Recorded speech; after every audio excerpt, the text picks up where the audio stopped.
children of Israel received the laws, statutes, and commandments at Mount Sinai. The instructions they were given included the tenets that would set them apart from the other nations. Despite being warned, they were punished severely for repeatedly breaking the most important commandment. So in this session, we will wrap up the series on the serpent connection to religion and answer the main question asked by the descendants of those who have been trafficked around the world. How could a loving father let his people go through so much pain? The promised land was stripped away from our people, and they often found themselves humiliated and subservient to pagan nations. Not only were they kicked out of their land and sold into slavery, but they also lost their heritage and identity. So much of what provided identity to the Israelites was destroyed because they failed to reject the serpent's offer. We will find out what that offer was as we go on, but let's begin by saying that the nation of Israel was supposed to be separate from the pagan nations. Paganism is the spiritual beliefs and practices leading to the worship of gods other than the Most High. It's a practice that dates to ancient times. In essence, it's an act of rebellion against the Creator. According to biblical accounts, Nimrod is known as a rebel who led people away from the worship of Yah, encouraging them to worship pagan deities. The Israelites were not immune. They were known to worship several false gods, even though the very first commandment warned against idolatry. Listen to what it says here in Exodus 22:20 in the Septuagint. He that sacrifices to any gods but to the Most High alone shall be destroyed by death. As you can see, this was not to be taken lightly. Is this not what happened to Adam and Eve when they listened to the serpent? And the things that happened to us also represented death. And when you believe the lies of the serpent, that will always be your end. He only comes to kill, steal, and destroy. Let's look at this information from Bible Study Tools. It's talking about the punishment for breaking the commandments. It says early in Israel's history, guilt and punishment were understood to be communal. When Achan broke the law by taking some of the spoil from Jericho, the whole Israelite army was defeated at Ai. Sounds pretty severe, doesn't it? It was. But we fail to understand that we rise and fall as a nation. It says once it was discovered what Achan had done, his whole family was stoned along with him. It goes on to say on a national level, Yah punished his people using the instrumentality of foreign nations. For example, Assyria was seen as the Most High's rod of wrath. Most crimes and punishments, however, were dealt with through Israel's judicial system, which is found in the Pentateuch.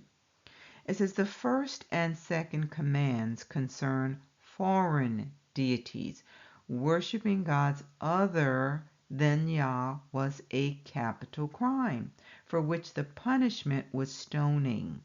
Molech worship involving infant sacrifice was specifically forbidden, also requiring death by stoning. Likewise, those who prophesied in the name of other gods or who led the people into idolatry were to be executed. So we see that our disobedience brought about curses, exile, and destruction. There are many examples of how the curses manifested throughout history. We were hated by the other nations for who we were as a people, and our disobedience gave them the opportunity to express it. It's led to this false belief that we've been replaced. In other words, Israel is no more, or they are the new Israel. That's usually the one you hear. But they fail to realize that it's all a fulfillment of Bible prophecy. So in this series, I have been focusing on the three major religions. And I'm going to highlight how the disdain intensified after the Romans took control of our books and the message of Messiah. So this excerpt comes from the University of Wyoming. These laws were written by Constantine, and you're going to see how they created a distinction between the Israelites or the Yehudis and Christians. So I'm going to read it as it's written. It says, "We want the Jews and their elders and patriarchs to know that if anyone should dare, after the enactment of this law, to assail by stones or other mad method, which we have learned is now being done, persons who have deserted their unholy sect and have turned to the worship of God, they, together with all their associates, shall be delivered to the flames and burn." So this law is saying, if enacted, that if the Jews should stone or endanger the life of a Christian convert, all who were concerned should be burned alive. So I need to pause right there. They're calling the Israelites an unholy sect and basically saying that they need to turn to the worship of God. So now they're saying the Christians are the ones who know the true God and the Israelites do not. Let's keep going. Listen to this one. It says, "No Jew shall follow the custom of his people in contracting marriage, nor enter wedlock according to Jewish law, nor enter into different marriages at the same time." Now it goes on to say here, the Jews will be punished by confiscation of their property and by perpetual exile if it shall be shown that they have circumcised a person of our faith or have directed it to be done. It also talks about how they implemented a special tax that was assessed against the Jews. Now, I want to show you how the antagonism of the early Christians towards our people was reflected in the writings of the so-called early church fathers. These were the influential theologians and writers in the Christian church. So I'm going to read excerpts from a homily written by John Chrysostom. He was an archbishop in Constantinople, and the name of his homily was called "Against the Jews." He says, "So I wanted again today to engage in that contest. But if the enemies of the truth never have enough of blaspheming our benefactor, we must be all the more tireless in praising the God of all. But what am I to do? Another very serious illness calls for any cure my words can bring, an illness which has become implanted in the body of the church. We must first root this ailment out and then take thought for matters outside.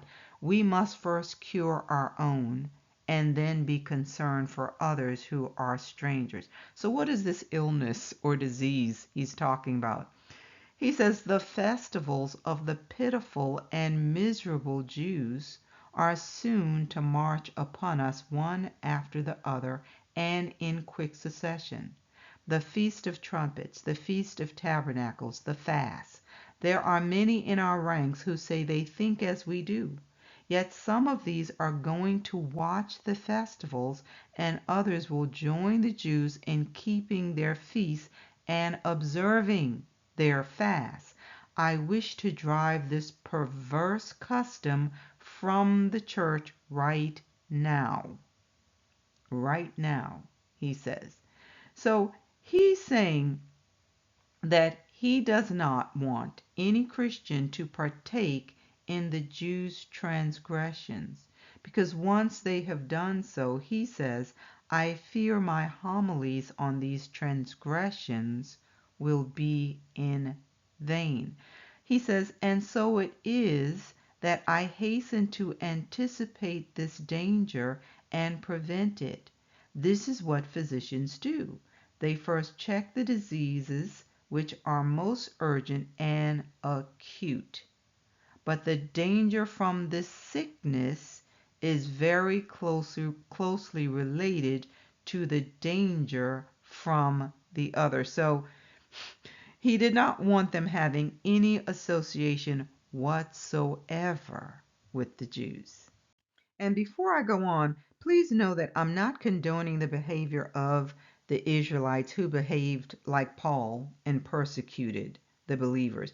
My point here is that this man makes no distinction. He's lumping them all together, and it's not an accurate representation because a lot of our people did believe in Messiah. And of course, we know that eventually Paul did as well.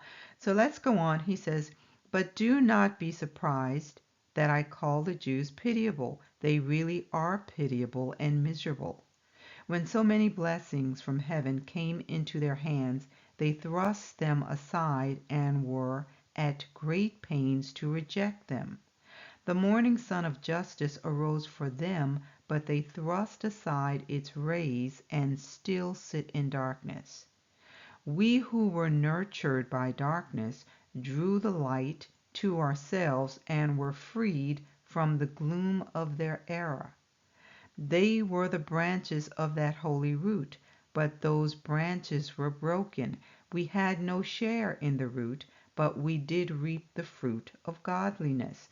From their childhood they read the prophets, but they crucified him whom the prophets had foretold. We did not hear the divine prophecies, but we did worship him of whom they prophesied. And so they are pitiful, because they rejected the blessings which were sent to them, while others seized hold of these blessings and drew them to themselves. And he's right about that. He says, although those Jews had been called to the adoption of sons, they fell to kinship with dogs. Now listen, we who were dogs received the strength through God's grace to put aside the irrational nature which was ours and to rise to the honor of sons. Are you hearing what he's saying now? He says, how do I prove this? Well, Christ said it is not fair to take the children's bread and to cast it to dogs. Now listen to how he turns things around. He says, but see how thereafter the order was changed about? They became dogs, and we became children. Now listen carefully, because you're going to see how the type of rhetoric they were using would lead to the sanctioning of laws to introduce perpetual slavery. So he says this about our people. What is the source of this hardness? It comes from gluttony and drunkenness. Who say so? Moses himself. Israel ate and was filled, and the darling grew fat and frisky. He says, when brute animals feed from a full manger, they grow plump and become more obstinate and hard to hold in check. They endure neither the yoke, the reins, nor the hand of the charioteer. Just so the Jewish people were driven by their drunkenness and plumpness to the ultimate evil they kicked about, they failed to accept the yoke of Christ, nor did they pull the plow of his teaching. Another prophet hinted at this when he said, Israel is as obstinate as a stubborn heifer. Now listen to what he says. Although such beasts are unfit for work, they are fit for killing. And this is what happened to the Jews. Are you hearing this? He says, while they were making themselves unfit for work, they grew fit for slaughter. So what's going on here, family? It's what I said earlier. What was happening to our people was the fulfillment of prophecy. Listen to this from Deuteronomy 32:21.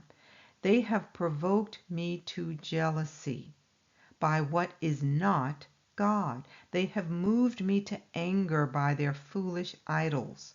But I will provoke them to jealousy by those who are not a nation. I will move them to anger by a foolish nation. So we see that we had the tables turned on us. We were reaping what we had sown. He said he would provoke us to jealousy and move us to anger by a foolish nation. Listen to what the Most High says here in Jeremiah 3:6-14. He's talking about the rebellion of his people because they refused to turn away from idolatry. It says, the Most High said also to me in the days of Josiah the king, have you seen what backsliding Israel has done? She has gone up on every high mountain and under every green tree, and there played the harlot. And I said, after she had done all these things, return to me. But she did not return. And her treacherous sister Judah saw it. Then I saw that for all the cause for which backsliding Israel had committed adultery, I had put her away and given her a certificate of divorce. Yet her treacherous sister Judah did not fear, but went and played the harlot also. So it came to pass, through her casual harlotry, that she defiled the land and committed adultery with stones and trees. And yet for all this her treacherous sister Judah has not turned to me with her whole heart, but in pretense, says the Most High. Then the Most High said to me, backsliding Israel has shown herself more righteous than treacherous Judah. Go and proclaim these words toward the north, and say, return, backsliding Israel, says the Most High. I will not cause my anger to fall on you, for I am merciful, says the Most High. I will not remain angry forever. Only acknowledge your iniquity, that you have transgressed against the Most High Yah, and have scattered your charms to alien deities under every green tree, and you have not obeyed my voice, said the Most High. Return, O backsliding children, says the Most High, for I am married to you. Do you see how he equates this to being married to someone who continues to be unfaithful? They are disloyal. They have a divided heart. So they want you, but they want to be with someone else too.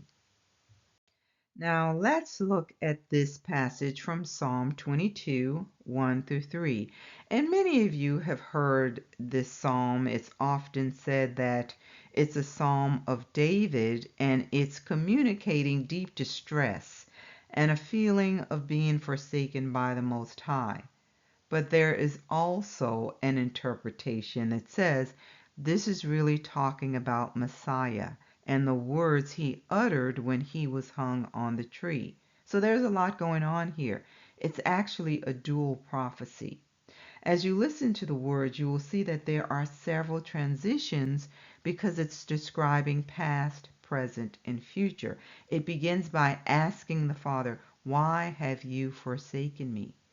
So is this David feeling forsaken, or could it be the seed of the woman sent to be the sacrificial lamb? I'm speaking about Messiah, the child that was born of the woman.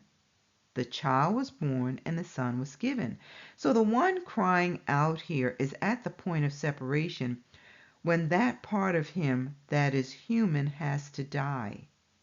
He's crying out for help because it's like he's been forsaken as the divine separates from him so that he can experience death.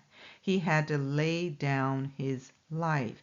So the last Adam is crying out, "Why are you so far from helping me?"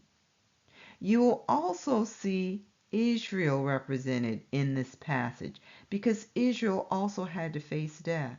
The nation died so that we all could live. So again, several transitions happening here. Now listen, it says, "I cry in the daytime, but you do not hear, and in the night season." Was Messiah, David, or Israel crying in the daytime and the night season with no response? Or is it a representation of all three? So after he laments and there's no response, we see a shift. It says, "But you are holy, enthroned in the praises of Israel."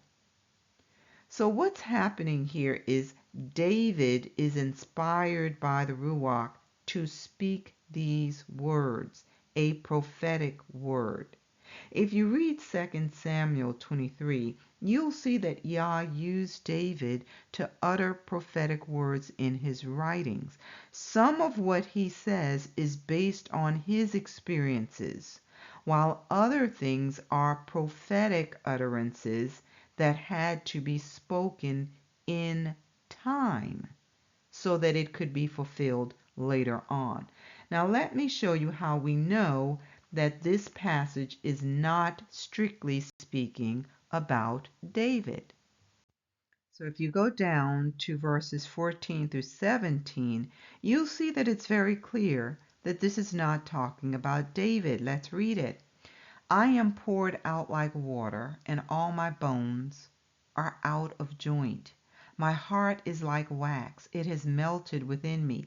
My strength is dried up like a potsherd, and my tongue clings to my jaws. You have brought me to the dust of death. For dogs have surrounded me, the congregation of the wicked has enclosed me. They pierced my hands and my feet. I can count all my bones.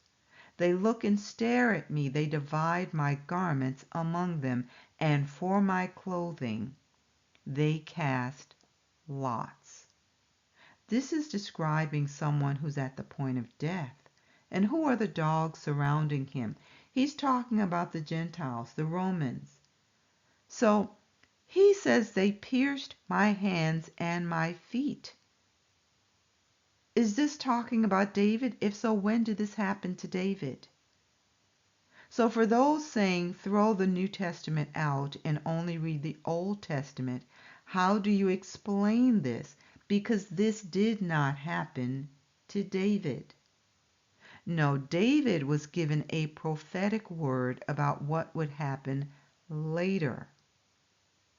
And you can't show that this happened to anyone else in the Old Testament, where it says they pierced the hands and feet. This prophecy is specific to Messiah. He said, "I count all my bones." Well, what's happening with his bones? It's a reference to what happens when a person is hanging from a tree. Because of the way the body is forced to hang, the weight is forcing the joints out of place. Let's look at that. This is from Blue Letter Bible. So it's talking about Psalm 22, 14 through 15, the passages where he's talking about his joints are out of place. And it's saying it was because he's in an erected upright position. There's tremendous strain put on the wrists, arms, and shoulders, resulting in a dislocation of the shoulder and elbow joints. The arms, being held up and outward, held the rib cage in a fixed and inspiratory position, which made it extremely difficult to exhale and impossible to take a full breath. The victim would only be able to take very shallow breaths. This may explain why Messiah made very short statements while he was hanging there. As time passed, the muscles, from the loss of blood, loss of oxygen, and the fixed position of the body, would undergo severe cramps and spasmodic contractions. Now, who did this happen to if it didn't happen to Messiah, or Messiah did not come?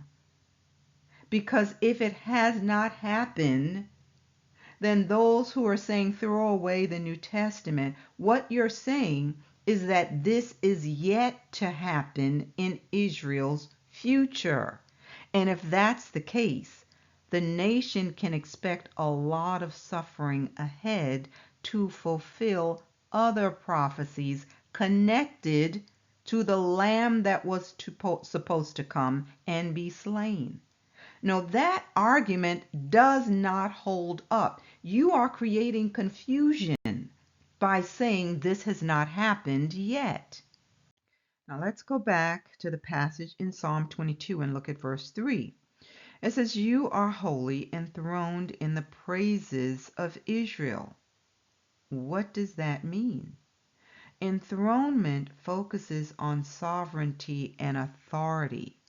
So this psalm begins with lamenting. There is pain and suffering, and the person is crying out because of it, but they don't get an immediate response. So when it says, "But you are holy, enthroned in the praises of Israel," after they've been crying out, it is saying, acknowledge his sovereignty, which means as king, we have to worship in spite of pain, because he's deserving of it because of all he has already done. So you look back and remember. A perfect example is the outline of our holy books. How does it all begin? It begins with an account of what Yah has already done. In the beginning, he created.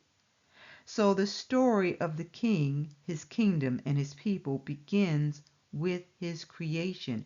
You acknowledge that everything is his, that we would have no life apart from him.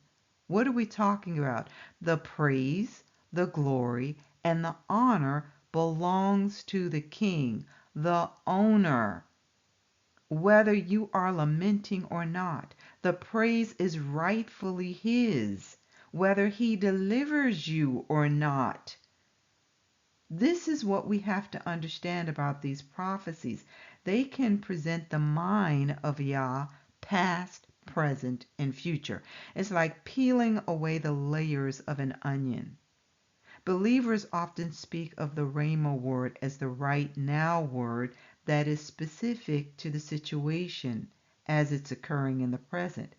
But when you study the prophecies, you will see that they are not all like that. Some have dual meanings and often represent things in 3 dimensions because the Father is able to see it in that way, past, present, and future. He knows the end from the beginning.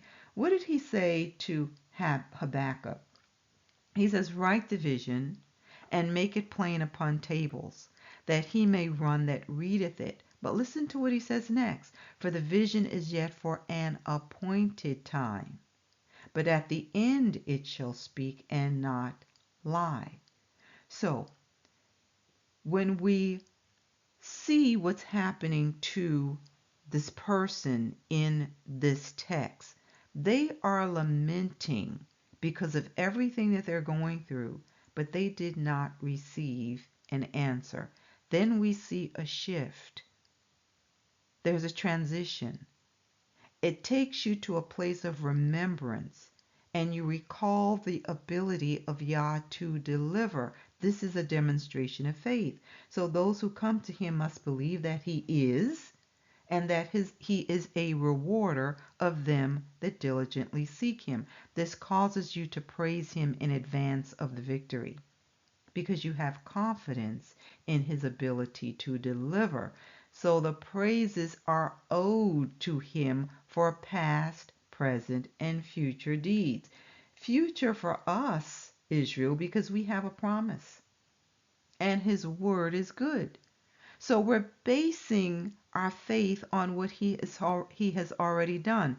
This is what the psalmist is saying here. You are holy, enthroned in the praises of Israel. When Israel came out of Egypt, he gave them a demonstration of his power so that they would know that he's able to deliver in the future. During that time, Egypt was the most powerful nation, and they refused to let Israel go. So he gave them a testimony that was supposed to serve as a reminder for future trials. And you see the transition in verse 4 where it says, our fathers trusted in you. They trusted and you delivered them. They cried to you and were delivered. This is our first step.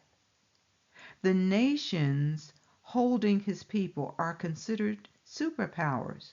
They won't even acknowledge that they did anything wrong. Are we in a position to war against them? No. Neither were our ancestors. So we have to remember that Yah did it before, and he can do it again. He is able to deliver. He will deliver. And just like it was with our ancestors, we will not be ashamed. So this is telling us he is deserving of our praise now. We don't have to wait to see what he's going to do. Just look back and see what he's already done. He's done more than enough to receive praise. And this is why it's saying he's enthroned in the praises of Israel. Of Israel. Why Israel? Because we are the witnesses that he did it before. In contrast, the serpent wants to be worshipped. But why is he deserving of worship? What has he done? Is man his creation? Is the earth his? What is the basis for the praise? Should he be praised because sin entered the world because of him? Chaos, confusion, death, and destruction. What is the basis for the praise? What was the benefit to man? So here is what he offers: a moment of pleasure, self-gratification, ways to please the flesh. But what does it lead to? Death. The consequence is built into the act. So it's time to reject the serpent's offer. As Yah's witnesses, we can look back and see what we have as the basis for our praise of the Most High. He made us a people. He took us and cleaned us up and bestowed his blessings upon us. He gave us a name, a heritage, a covenant backed up by an oath and a promise. The undying love and faithfulness is evident in the fact that he's not willing to do without his people. He had every right to throw us away and start over with another people, but he didn't. Instead, he allowed the consequences to come upon us because of our actions. Imagine a parent having to watch his child suffer. That parent would grieve They would look away not because they didn't care, but because it was too unbearable to watch. Any caring and loving parent would weep and long for restoration. Abba Yah chose to dwell among us. That was something special. He was willing to make himself known to us. We were honored above all people. This was a demonstration of his love and affection for us before we were a people. What he did was not based on how well or how much we praised him. We could never praise him enough to deserve it. The other nations wanted our glory, but we have a promise and we have an oath. Now that we have experienced the blessings and the curses, we can look back and remember that we are a chosen generation, a royal priesthood, a holy nation, a peculiar people, that we are to show forth the praises of him who called us out of darkness into his marvelous light. The divine promises belong to us. These words in Matthew 23:37 through 9 is telling us how much our Father loves us, and he wants to comfort his children. O Jerusalem, Jerusalem, the one who kills the prophets and stones those who are sent to her. How often I wanted to gather your children. Remember who's speaking. Messiah is saying, how often I wanted to gather your children together as a hen gathers her chicks under her wings, but you were not willing. Why is he saying this? Why is he wanting to gather the children as a hen gathers her chicks under her wings? Because the Most High knows. He understands. He has seen the pain and the suffering. But we were a rebellious people who continued to rebel against his truths and his ways, so the consequences came upon us. But if you listen to these words, you can't say that he didn't care. We were the ones who rejected him. So he says, your house is left to you desolate. For I say to you, you shall see me no more till you say. What are we going to say? Blessed is he who comes in the name of the Most High Yah. So he knows that the children are crying and they're in distress. Listen to this from Isaiah 66:13. As one whom his mother comforts, so I will comfort you, and you shall be comforted where? In Jerusalem. A mother comforts when the child is in distress. But why are we in need of comfort, Israel? We felt forsaken. We looked for help and no one came to our rescue. The other nations that were not involved in slavery knew what was going on with us.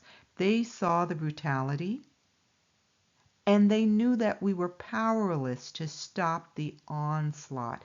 Compare it to what is happening now. People around the world see it for what it is, and they are responding to the brutal force being used against those who cannot defend themselves. So there is an outcry, rightfully so. But no one helped us. They all pretended not to see. But here's the thing. We only focus on how bad it was for us. Have we considered what it was like for the Most High and why we had to be chastened? Now let's look at this from a human perspective so that you fully understand what's going on here. Imagine being married to someone that you love, but they have divided loyalties, divided affections. They want you and someone else too. It stirs up jealousy, anger, bitterness, and it's bound to bring about internal conflict because you want to preserve the relationship and honor your commitment to that person. So you may confront them and try to get them to see how their behavior is detrimental to the relationship, to the family. They may express sorrow for a time because they know they've done wrong. They may feel bad and admit they hurt you. But after some time has passed, they go back to the same behavior. And you may see this person as being self-absorbed, selfish, because they've learned to give you just enough of themselves to give you hope that things will change or to keep you hanging on. But week after week, month after month, year after year, things remain the same. They do better for a short time and fall back into the same habits. So you go through cycles of confrontation that allow you to express the emotions, the anger, the disappointment, but it continues to happen. You may begin to stifle your emotions of anger and resentment and try to save the relationship anyway because you value the relationship. And then they continue to, say, I'm sorry, please forgive me, etc. But you come to a place where you realize they want the best of both worlds. There's you and someone else sitting on the seat in that person's heart, and they can't let go of either one. So imagine the emotional turmoil that you go through at this point, because you understand they're more concerned with their wants and their desires with little regard for you and your feelings. So do you suffer through it until you reach that point where you no longer want to feel the hurt, the pain? But how do you stop caring? How do you turn off your feelings? Now consider what our ancestors did time and time again. They repeatedly fell into adultery because they were committing idolatry.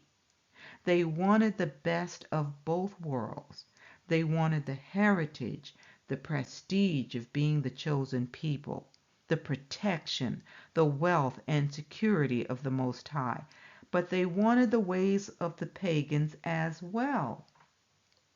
So the Most High would allow them to be defeated by their enemies, but he would be moved by their suffering and send a deliverer, only to have them return to the same old practices. So they presented an image of being a nation devoted to the one true God, while they continued to lust after the pleasures of the heathens. You need to understand what our relationship with our Father has been like, why he said he's jealous, why he said he would make us jealous, why he turned us over to the other nations so that we would suffer through the consequences. Because in our hearts we had already left. We were disloyal. We had divided affections. Now from his perspective, Yah's benefit is that he knows the end from the beginning. He knew how things would turn out. He knew that in the end there would be a remnant, those who would turn and truly desire him and him alone. They would desire the sincere milk of the word and not just the benefit of being Israel. The consequences and the benefits are embedded in the covenant. What happens after the chastening? It will be a time of restoration, a time of healing. He tells us here in Hosea 2:14 through 20 how that will happen. Therefore, Behold, I will allure her. I will bring her into the wilderness and speak comfort to her. I will give her her vineyards from there, and the valley of Achor as a door of hope. She shall sing there as in the days of her youth, as in the day when she came up from the land of Egypt. And it shall be in that day, says the Most High, that you will call me my husband, and no longer call me my master. For I will take from her mouth the names of the Baals, and they shall be remembered by their name no more.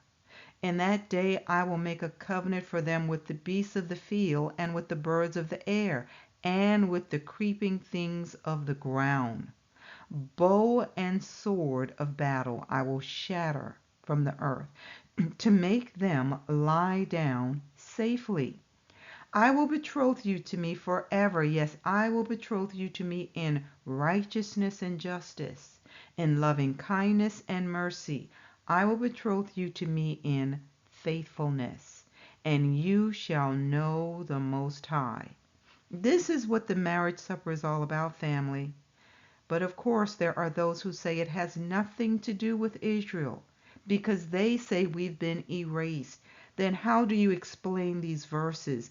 I will betroth you to me forever. Who is he talking to? He tells you in verse 15, he's talking to the nation he brought up from the land of Egypt. Was that the church? He also says, I will betroth you to me forever. Well, when is that supposed to happen if Israel has been replaced? What does he mean when he says, you shall know the Most High? Didn't Israel know him before? Yes, but she saw him as master, not husband. Let's go back to what he said. You will call me my husband. This is a level of intimacy Israel didn't know before. When you're in relationship with him because you want to be there, you're willing to take his yoke upon you and learn of his ways. It's consensual. You want to be there. So you don't need a lot of laws to tell you what will displease him because you've moved into a new level of knowing. You're able to discern him, to know what will be displeasing because he's the only one sitting on the seat of your heart. That's why he's telling us that the names of the Baals will be removed from our mouths. No more divided loyalties. We will honor and appreciate the covenant this time. So let's begin praising him for what he's done and all that he's going to do. The divine promises belong to us. I hope this message has been a blessing to you. If you can think of someone who needs to hear it, please like it and share it. You're also welcome to subscribe if you have not already done so. We normally upload the messages on Sunday mornings at 8:30 a.m. Join me next time.